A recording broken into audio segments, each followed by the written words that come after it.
Hello, I am Matt Williamson. How's everyone doing? I bet quite well after that performance by your Pittsburgh Steelers.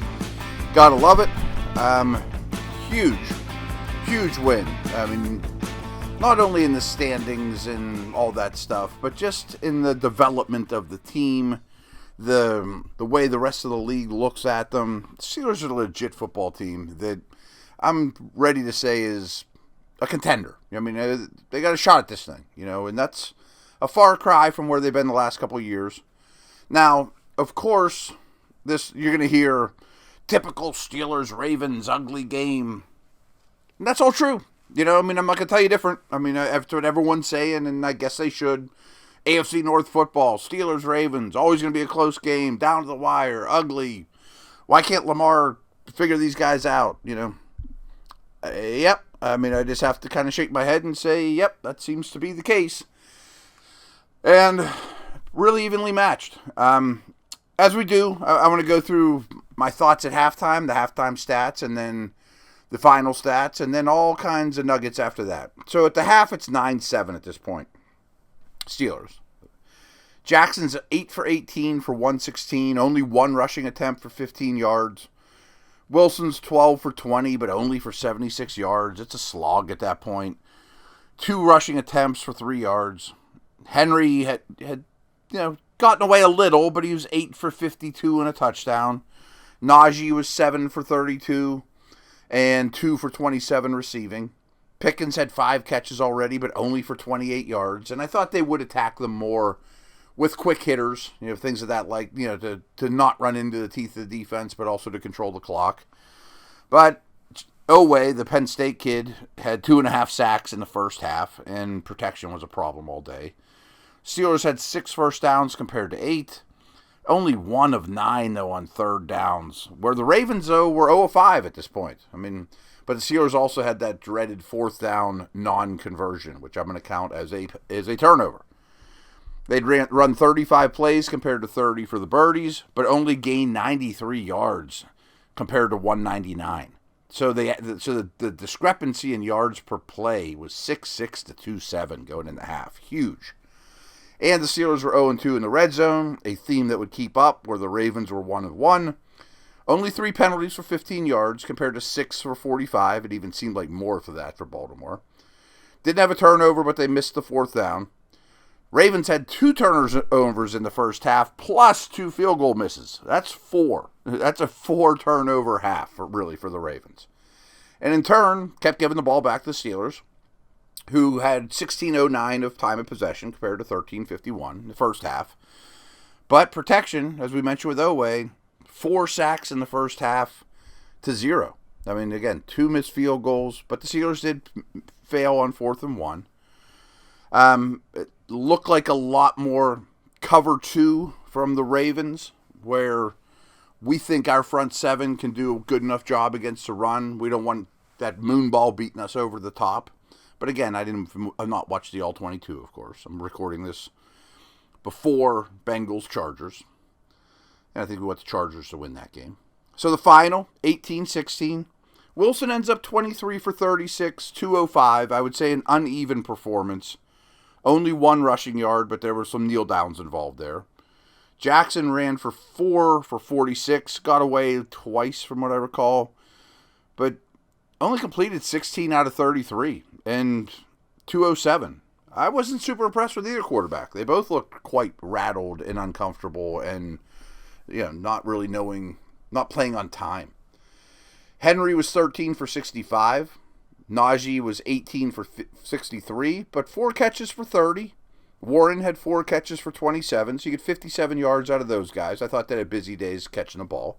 And Warren ran for 41 yards on 9 carries. Pickens had a pretty solid day, 89 yards on 8 catches. Likely had some big plays, though, too. He caught 4 for 75. Steelers accumulated 18 first downs compared to 16 for Baltimore. Plays run, 74 to 54, favoring the Steelers. It's a big deal. But yards per play, Baltimore was 2 yards higher, 6-1 to 4-1.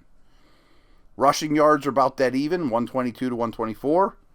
But yards per play was a huge difference, as was, time of possession, things like that we'll get to in a moment.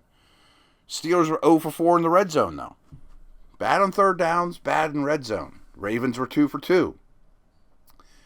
Ravens only had to run 3 red zone plays.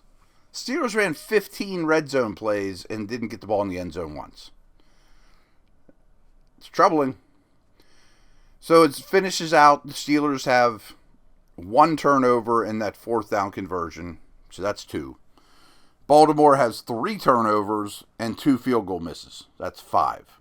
Probably the difference in the game, when it comes down to it. Which leads to the Steelers possessing the football for 36-22 compared to 23-38. Steelers generated 2 sacks, but I don't think that was their priority for much of the game. Baltimore had 4. And a lot of these were late, and I think it's a good day by Porter. Their receivers caught a combined 5 passes in Baltimore. Not exactly what you want for that. Again, not the prettiest games, not exactly what we expected to some degree. BetOnline is the world's most trusted betting platform and your number one source for online betting. From the earliest odds to in-game live betting, BetOnline provides you with all the action and ability to watch the games as they happen. With the largest selection of odds on everything from football, NBA, and college basketball, NHL to UFC and MMA. Head to BetOnline today to get in on the action with America's most trusted site for online wagering. BetOnline, the game starts here.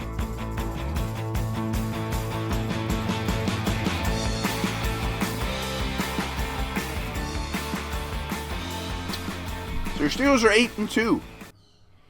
And winning this game, which is, I believe, to be a 2-horse race for the division crown, even if Cincinnati does win tonight, is kind of like winning a game and a half. You know what I mean? I know, of course, these teams meet again, and they may meet after that again. This is 2 playoff teams without question. Who knows how that falls? But winning the division is now the number 1 goal. Kansas City lost finally, so can you get to that 1 seed? Let's not get too crazy. But that was good news. I don't think you want, Kansas City being undefeated and running away with the 1 seed. They've now won 8 out of 9 against the Ravens. I know there's some weird stuff in there, COVID, sitting your guys, but that's a 9-game sample. That's pretty large. And this team has a 5-game winning streak right now. These are impressive things, no matter what the circumstances. A huge thing in this game, without question, we're just going to get this out of the way. Boswell versus Tucker. Boswell's having a ridiculous season. He's on pace to set the most field goals in NFL history and has 1 miss from 62 yards or whatever. And Tucker's falling apart and hurt his team bad today. I thought Waitman was also great. Averaged 56.5 yards per punt. Really, really good. Had a boomer that got a roll too. But let's talk about the Steeler defense. They held Baltimore to a season-low yardage total, which is exactly what they did to Washington. And I told you going into this game, I thought the Ravens' offense was clearly the best in the league. And going into that Washington game, I thought the Commanders were a top 5 offense. So before the bye, they had the easiest schedule of offenses in the league. Now they've played 2 brutal ones and held them both to their season-low yardage total. 48.5% completion percentage for Lamar. That's not all on the Steelers. He missed some open guys and didn't play particularly well. It was definitely his worst game of the year, but I also don't think that that's a fluke. This is going to be a little term that I'm going to be harping on a lot, and it makes me smile. Steelers strips and sacks. Nope, I said that wrong. Steelers strips and swats. They strip the football with great intent and as well as any defense in the league without question. And they get their hands up in a timely manner at the line of scrimmage and swat down passes as well as anyone in the league. I've told you this before, but only the Chiefs had more deflections at the line of scrimmage last year, and they're back at the top of the league again. It's almost like they brought in J.J. Watt for a tutorial. Steelers, strips, and swats. So they did not use the exact same game plan from what, again, first blush, that they did against Jaden Daniels. But they did contain the rushing element on pass plays very similarly. But I saw a lot more zone and a lot less blitz, although they did blitz, and they had some big blitzes, than versus Washington. Speaking of pass rush, Nick Herbig recorded a team-high 5 pressures on only 25 pass rush attempts. His 5 pressures also tied his career high in a single game. The sophomore edge rusher posted a 19.4 pressure rate this season, the highest among all Steelers defensive linemen. So he's not out there as much, and no one's suggesting he's better than TJ Watt or whoever. But his pressure rate of 19.4% is the best of any Steeler. Other side of the ball. Wasn't pretty. I mean, brutal on third downs. Red zone was horrible. And those weighty downs usually will kill you, you know. Brutal on third downs, even worse in the red zone. Protection was pretty poor, too. Now, I thought the linemen as a whole fought in a Ravens-Steelers-like manner, and literally, for that matter, we saw some fights, and Frazier, McCormick, and Jones were out there being physical and nasty and not backing down, but overall, the protection wasn't there. And I also thought a little of that was on Wilson, you know, holding the ball a little longer than I would have liked. And Jones had 2 more penalties in this game, right next to each other again. I mean, I think when he gets frazzled, he gets frazzled. Also, this might just not be playing with Wilson a lot, but the scramble drills were a mess too. You know, and I'm excited to watch that on the All-22, much like Ben and AB back in the day. I mean, Wilson and Lockett were unbelievable on scramble drills. And I think some of that's just getting to know one another. Some of that's also not having super talented wide receivers not named George Pickens. You know, when the play breaks down, it's late and he's running around. Scramble drill was not great. I don't know how we can't talk about his interception either. I haven't heard his explanation. Was he trying to just kind of put that up for Washington, who frankly could have fought for the ball more and maybe broke it up? Or was he trying to throw that thing away? Either way, it was ugly. In the end zone. I mean, just a lob like that, unacceptable. No way around that.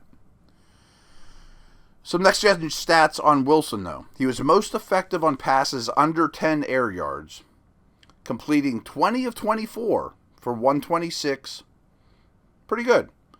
As for over 10 air yards, which he's usually quite good at, especially the deep balls, 3 for 8 for 79 and interception. Yeah. Wilson averaged just 5.7 air yards per attempt, though, which is his fewest in a game since taking over in Week 7, and the second fewest by any quarterback against the Ravens this whole season. The Ravens had allowed a season-high 1,655 yards to downfield passes in Weeks 1 through 10, but allowed just 79 yards on such passes on Sunday, their fewest in a game this season. Teams get better, but I also think, as we mentioned before, I think, again, this is TV copies really hard for this stuff, but I think that was their big thing. Steelers throw deep down the sidelines.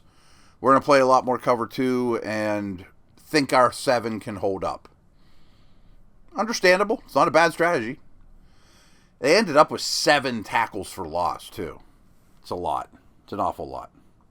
I mentioned Oweh before. He recorded a team-high 6 pressures and tied his career high in sacks, 2.5, on just 24 pass rushes. Oweh's 2 highest games by total pressures have come over the past 2 weeks. So, this week in the Bengals. He's a good, young, super talented player that the production is now starting to catch up. I just happened to see this right before I went live, but I wanted to throw it out there. Pro Football Focus's 3 highest graded players. Peyton Wilson, who made an unbelievable play. I probably should have brought that up earlier. He got a 92 grade. Cameron Hayward got a 90.5. And Isaac Seumalo got a 90.4. That includes the Ravens, too, folks. I mean, that's everyone in this game, who the 3 highest-graded players were. All Steelers. Wasn't perfect. Wasn't pretty. Steelers, Ravens.